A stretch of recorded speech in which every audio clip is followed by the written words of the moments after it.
Sapa Indonesia masih live dari kantor Gubernur Sumatera Selatan. Ini kita lihat bagaimana megahnya kantor gubernur ini dan kita sudah masuk ke dalam. Harusnya ini sebenarnya ya, yang duduk di sini ini Felis sebenarnya. Itu benar-benar anak muda Palembang betul itu Felis itu sebenarnya. Dan bisa bukan ngobrol, bukan diskusi lagi, tapi curhat nanti sama Pak Gubernur nanti kalau ada Felis ini. Jadi kita masih di kantor Gubernur Sumatera Selatan. Salah satu alasannya memang karena ada acara kampus Kompas TV yang berlangsung di Indralaya di Sumatera Selatan ini. Dan Anda bisa ikut di hari kedua yang berlangsung pada hari ini. Nah, Sapa Indonesia sendiri mengambil tema Sumatera Selatan hari ini. Betul, karena tepat ya. Kemarin 15 Mei memang Pemprov Sumatera Selatan baru saja berulang tahun ke-70. Dan hari ini tepat juga baru akan diadakan perayaannya di DPRD. Nah, Sumatera Selatan sudah 70 tahun. Di sebelah kita sudah ada Bapak Alex Nurdin, Gubernur yang ke-15 dari Sumatera Selatan. Selamat pagi. Selamat pagi Pak Alex. Selamat pagi semua. Terima kasih Pak. Ya, terima kasih dulu. Kita sudah diterima di rumahnya nih, Pak Alex. Oh ya, ini memang kantor gubernur tapi nggak mega. Tapi besar tadi saya lihat. Ini sudah 40 tahun. Oh, oke. Jadi yang penting itu kan produk apa yang dihasilkan dari kantor ini. Setuju Pak Alex. Kedua kita ucapkan juga selamat ulang tahun untuk pemerintahan provinsi dari Sumatera Selatan. Terima kasih. Yang ke-70. Ke-70. 70 tapi beda dengan kita. Tambah tua, tambah jadi nih provinsi. Tambah jadi ya. Semakin banyak yang berkembang ya Pak ya. Kalau kita lihat keluar bandara, wow pembangunan LRT Pak sudah semakin terlihat. Targetnya kapan itu Pak rencananya selesai? Insya Allah selesai 1 Januari 2018. Kemudian perlu 3 sampai 4 bulan untuk trial operation. Insya Allah 1 Juni 2018 full operasi penuh. Dari bandara ke Jakabaring 23,5 kilometer. The very first LRT in Indonesia. Wow, bangga Jakarta nih. Iya, Jakarta nih masih pembangunan. Ini bukan LRT dulu ya, MRT juga masih belum nih. Nah, ini soalnya targetnya kan salah satu target yang mungkin jadi pikiran Pak Alex setiap hari nih. Asian Games, pasti ya Pak ya. 2018 ya Pak ya. Mengejar semua persiapan. Ya, sebenarnya bukan hanya Asian Games. Asian Games itu adalah memang kebanggaan kami. Hanya 2 kota di Indonesia, Jakarta dan Palembang. Dan ini Asian Games kedua untuk Indonesia setelah tahun 1962 yang lalu. Dan bangga Palembang yang menjadi. Tapi sebenarnya Asian Games ini kami gunakan selain untuk mempromosikan Sumatera Selatan. Karena apabila ada daerah yang bisa melaksanakan Asian Games, kompetisi olahraga bangsa-bangsa Asia. Di situ ada Tiongkok, ada Korea, ada Jepang, macam-macam dunia. Ekonomi besar nih Pak. Artinya kota ini, daerah ini memiliki sesuatu yang memenuhi persyaratan untuk tempat dilaksanakannya Asian Games itu. Apa itu? Yang pertama itu harus kondusif. Keamanannya itu nomor 1. Kedua, komitmen masyarakat dan pemerintahnya dalam menyambut gelar acara Asia ini. Yang ketiga, infrastruktur yang mendukung. Nah, ini sebenarnya yang kami perlukan, infrastruktur yang mendukung ini, yang juga harus bertaraf internasional untuk mengembangkan daerah ini. Selesai Asian Games, infrastruktur ini kan tidak dibawa kembali kemana itu. Tetap melekat di Sumatera Selatan. Iya, jadi bisa dipakai terus ya Pak. Nah, Asian Games tadi seperti Pak Alex bilang, infrastruktur ini salah satu bagian yang sangat penting. Tentu saja Palembang mengharapkan ada arus turis, arus mereka yang ikut terlibat dalam Asian Games yang cukup besar, sehingga butuh kesiapan infrastruktur yang cukup baik begitu Pak. Tapi seperti kata Pak Alex juga, ini juga kesempatan yang besar, memperkenalkan daerah Palembang khususnya dan Sumatera Selatan pada umumnya itu kepada masyarakat, khususnya masyarakat Asia.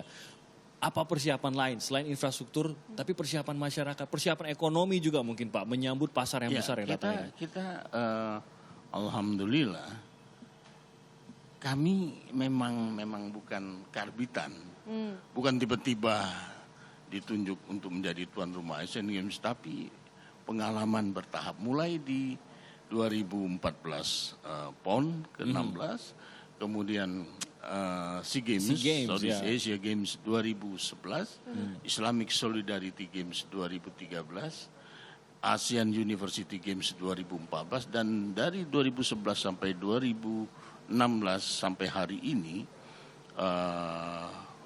puluhan event, single event, kelas Asia, Asia Pasifik, dunia dimainkan di sini. Besok saja sekarang saja sedang berlangsung, kalau nggak salah tanggal 20 atau sudah kebanyakan event ini, renang untuk junior Asia, se-Asia di sini. Jadi terus itulah kalau ada pertanyaan mengapa fasilitas olahraga kami berkembang terus, ya karena selalu ada event di sini. Oke, jadi sebenarnya kondisi Palembang sendiri hanya tinggal sedikit peningkatan sedikit menuju ke itu tadi persiapan Asian Games. Tapi pada dasarnya sudah teruji gitu, Pak Alex ya. Teruji, berpengalaman dan punya tekad.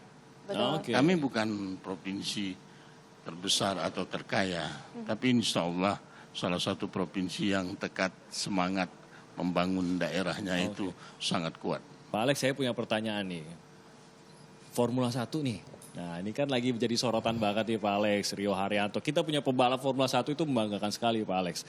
Jadi banyak fans Formula 1 yang mulai bertanya, kalau gitu kapan kita punya sirkuit Formula 1 katanya gitu. Nah, kemarin sempat ngobrol-ngobrol soal Sumatera Selatan kan Jakabaring katanya yang mau dipakai untuk membuatan sirkuit Formula 1.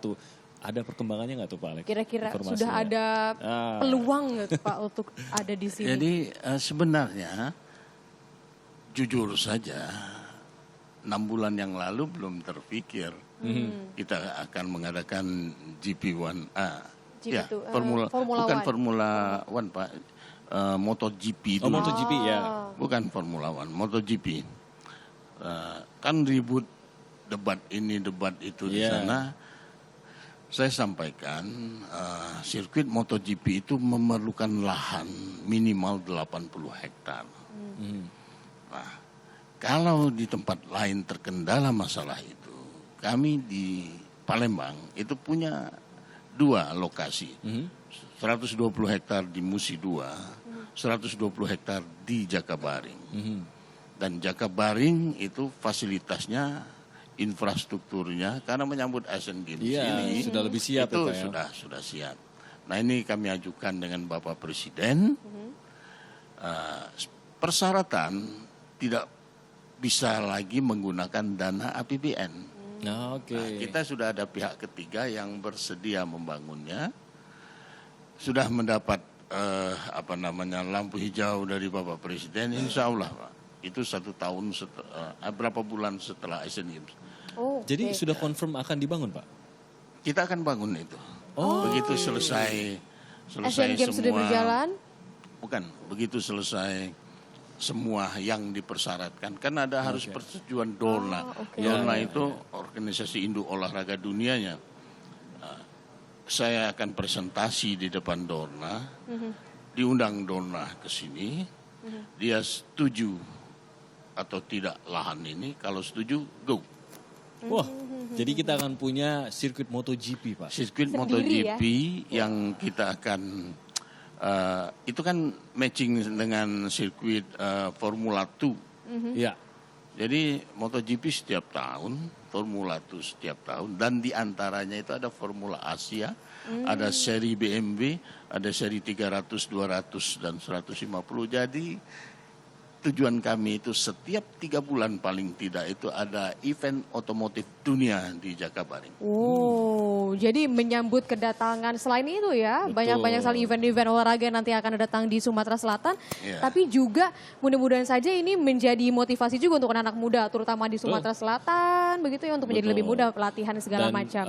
Mungkin tadi target Pak Alex bahwa selalu akan ada invitasi di situ. Ini tentunya memancing lagi, apalagi kalau dia paling tidak berkelas dunia itu, dari manapun bisa datang untuk mengadakan pertandingan di situ ya. Wow. Jadi ya kita harapkan ini di Palembang dan di sekitarnya ini di Sumatera Selatan bisa benar-benar kita punya sirkuit MotoGP sebentar lagi. Tinggal gol bentar lagi. Katanya. Iya, dan mudah-mudahan saya di umur 70 tahun ini ya Pak ya, kalau kita lihat pembangunan tidak hanya di Palembangnya saja, tapi kan tadi kita lihat ada bendera di 17 kabupaten tuh Pak, di Sumatera Selatan.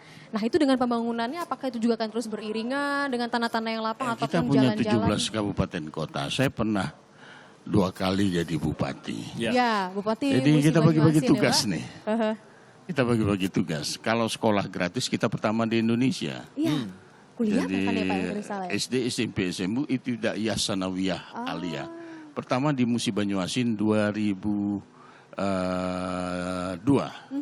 Kemudian setelah dikembangkan 2008 menjadi seluruh Sumatera Selatan.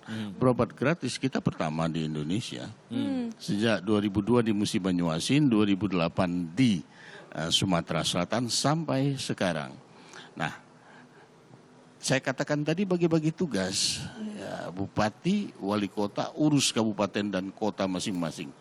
Kebutuhan dasar rakyat. Jalan-jalan yang menjadi tanggung jawab dia.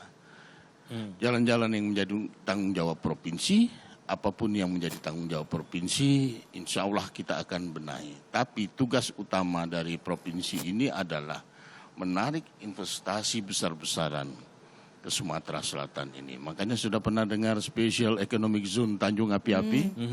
Nah itu salah satu target andalan kami. Wow. Jadi kita bukan hanya memikirkan olahraga saja, tapi olahraga ini digunakan untuk mempromosikan daerah ini mereka untuk datang. dengan memberikan, sebab seperti saya katakan, kalau ada daerah bisa ditunjuk menjadi tuan rumah Asian Games, itu kan daerah itu punya sesuatu yang memenuhi persyaratan ada potensi mengadakan itu dan juga persyaratan untuk investasi. Oke, jadi ini bisa itu yang dilihat oleh dunia internasional terhadap Sumatera Selatan. Ternyata mereka siap, tidak hanya itu tadi investasi olahraga, tapi banyak hal yang melekat pada persiapan itu ya. Nah, kita ucapkan sekali lagi di 70 tahun pemerintah Provinsi Sumatera Selatan agar semua target tadi yang cukup menarik semuanya ini untuk kita lihat hasilnya nanti untuk Sumatera Selatan. Kita tinggalkan dulu itu. Nah saya mau tanya kepada Pak Alex Nurdin sebagai kader Golkar nih Pak. Nah ini di waktu yang sempit ini yang kita punya nih. Pak Alex baru nyampe dari Bali Pak ya kemarin Pak ya? Iya, pemungutan pemilihan itu yang hitung suara itu sampai dengan jam 8:30 pagi. Betul, kita mantau terus udah itu pada, gitu. Sampai goyang semua. Itu untung Pak Akom dengan besar hati itu mengundurkan diri. Dan ini satu modal yang sangat baik bagi Partai Golkar bahwa yang kalah menerima kekalahannya dengan besar hati dan menyatakan siap mendukung ya. Seperti kalau ada pemilihan presiden Amerika, setiap calon itu menyiapkan 2 pidato. Pidato kemenangan atau pidato menerima kekalahan dan mendukung yang menang. Nah ini sudah dilakukan oleh Partai Golkar. Yang sudah dilakukan oleh Partai Golkar juga deklarasi mendukung pemerintahan Jokowi JK.